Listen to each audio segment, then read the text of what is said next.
Le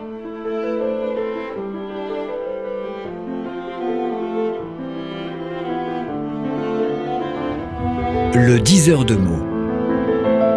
Un roman écrit par Du Chingang. Lu par Romaric Hubert. Le diseur de mots. Ça peut aller. La belle Raitang provient d'une ethnie minoritaire. Elle avait droit au deuxième enfant. Avec Amibois, ils avaient eu un fils et une fille. L'aîné s'appelait Zhongming, étudiant en première année à l'université de Pékin, un normalien à la chinoise.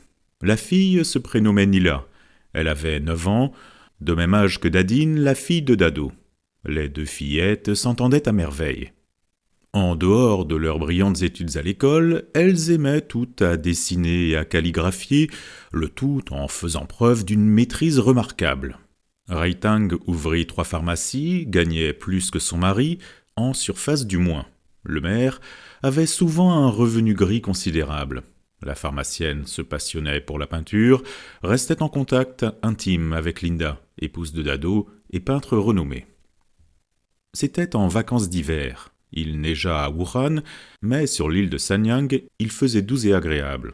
Dado y alla passer l'hiver avec sa famille. Ils furent hébergés chez Amibois. Tout petit était là aussi. À chaque rencontre, on était joyeux, les gosses notamment. Ayant salué ses oncles et sa tante, Dadine glissa vers la chambre de Nila, ferma la porte. Les deux fillettes jasaient comme des pies en interdisant l'accès aux grandes personnes. Tout petit soupira. Le monde change radicalement. Les gosses d'aujourd'hui sont différents de notre enfance. Ils considèrent l'espace privé. Nous étions dans le collectif. Mes 2 enfants grandissent au Canada. Ils tiennent davantage à l'intimité. À la maison, on doit frapper à leur porte, on ne peut fouiller leurs tiroirs. De nos jours, élever des enfants, c'est plus difficile que de faire du commerce. Chez moi, normalement, c'est Dore qui s'occupe des petits. Moi, je fournis la garantie économique. Raitang corrigea.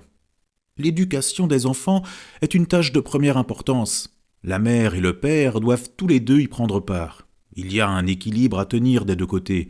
À l'ère de l'enfant unique, le pire est de gâter les gamins. Tout petit écarta les bras, rit jaune. La servante proclama. « Madame est servie !» On passa à table, des plats séduisants y étaient disposés. On mangea avec délice. Les 2 fillettes ne cessèrent de chuchoter en cachette comme dans un complot. Le fils y prit part. À la suite du dîner, Dadine rappela à sa mère. « Maman, tu ne l'oublies pas, j'espère. »« Mais quoi ?» fit Linda. « Mon tapis à écriture, quand va-t-on l'acheter ?» Nila rejoignit sa copine. « Papa, moi aussi j'en veux un. » Amibois interrogea. « C'est quoi un tapis à écriture ?» Dadine expliqua. « C'est une pièce de tissu ferme ou de plastique sur quoi l'on peut écrire au pinceau avec de l'eau.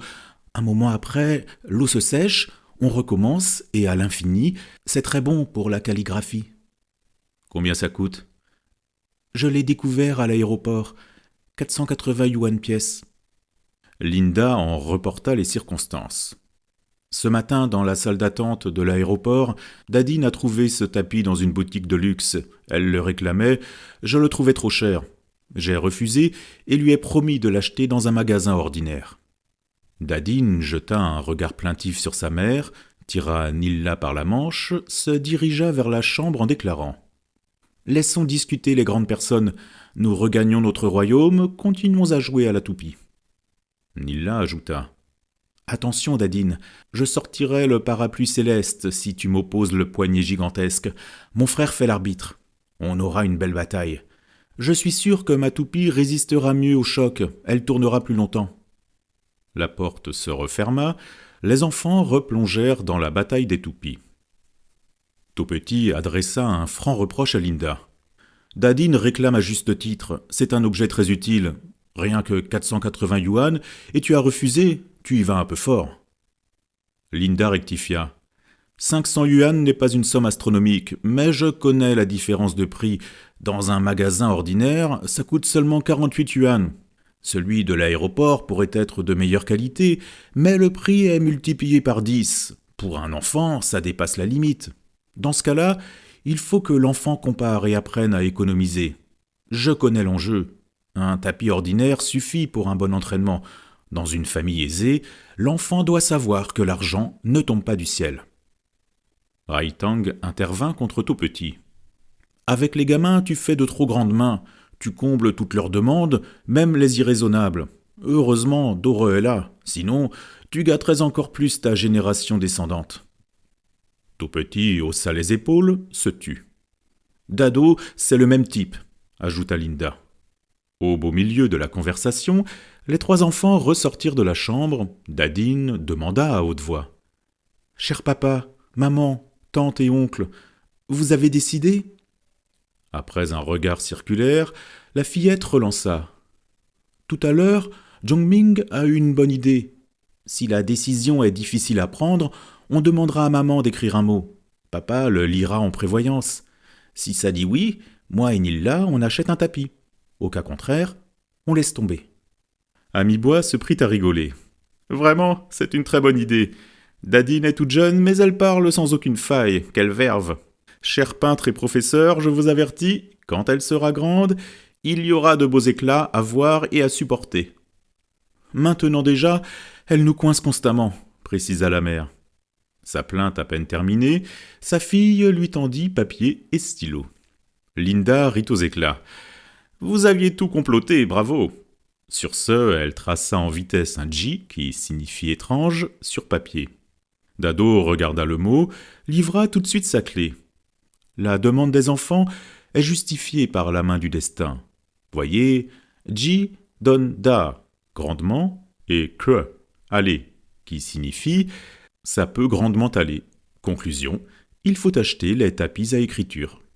Papa est toujours sympa, s'écria Dadine pleine de joie. Linda sortit alors 300 yuan de son porte-monnaie. Ami-Bois l'intercepta. Hassan Yang, c'est moi qui paie. Linda le repoussa.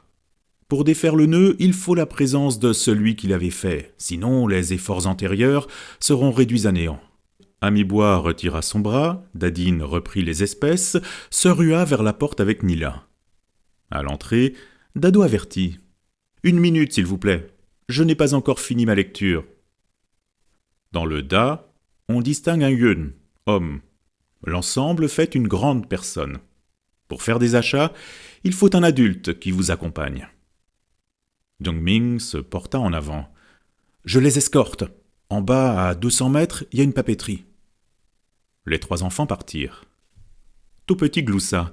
« Je vois bien, Dado est plus méticuleux qu'une femme, il sait mieux gâter les petits. Cher diseur, tu t'es trop empressé de te montrer bon papa. Pour la prochaine fois, je te conseille de prendre ton temps, de t'y prendre plus posément. Personne ne rivalise avec toi en affection pour les gamins. » Rai Tang intervient en souriant. « Monsieur le PDG, toi plein de défauts, tu veux encore chercher une personne qui présente plus d'imperfections que toi. La Fontaine a bien dit « On a toujours besoin d'un plus petit que soi. » Tu t'es bien consolé, bonne stratégie. On riait à cœur joie. Tout Petit fut touché à son point sensible, envoya un message à sa femme. 2 minutes plus tard, Rai Tang reçut un appel du Canada. « C'est toi, Dore ? Tout va bien à Montréal ? Oh, ne me dis pas merci, c'est Linda qui a donné une bonne leçon à ton mari. Rassure-toi, Tout Petit est très intelligent, il a le sens des responsabilités. Les petites bêtes noires, tout le monde en a, il va se corriger. Passe un bonjour à Togrand et à Juffleur, ils doivent être très heureux de revoir leur fille. Ok, quand ils se lèvent, on s'appelle avec la vidéo. Pas de souci. Tout Petit se porte à merveille, c'est un mari fidèle. » Ami-Bois et Dado échangèrent un coup d'œil de complicité sournoise.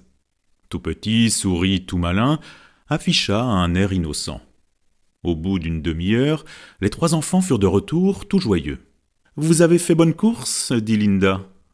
Nilla répondit. « 100 yuan pour 2 tapis, on a acheté de plus 2 pinceaux. En tout, ça fait 160 yuan. »« Maman a raison, poursuivit Dadine. À la papeterie, ça coûte beaucoup moins cher. Maintenant, on t'écoutera pour les grands achats. Tiens, la monnaie. » Tout Petit s'exclama. « Linda est douée pour éduquer les enfants. Ça m'a beaucoup appris. » De nouveau, les fillettes s'enfermèrent dans la chambre, sans bruit cette fois. Elles calligraphiaient sur tapis en silence. Jongming lança un appel vidéo. Sur le petit écran apparut une scène de vie familiale à l'autre bout du monde. Togrand et sa femme prenaient le petit déjeuner avec leur fille. Dore apprenait aux enfants à réciter le classique des 3 caractères. Sans apprentissage suivi, triste en vieillissant, enfant mal éduqué, faute des parents.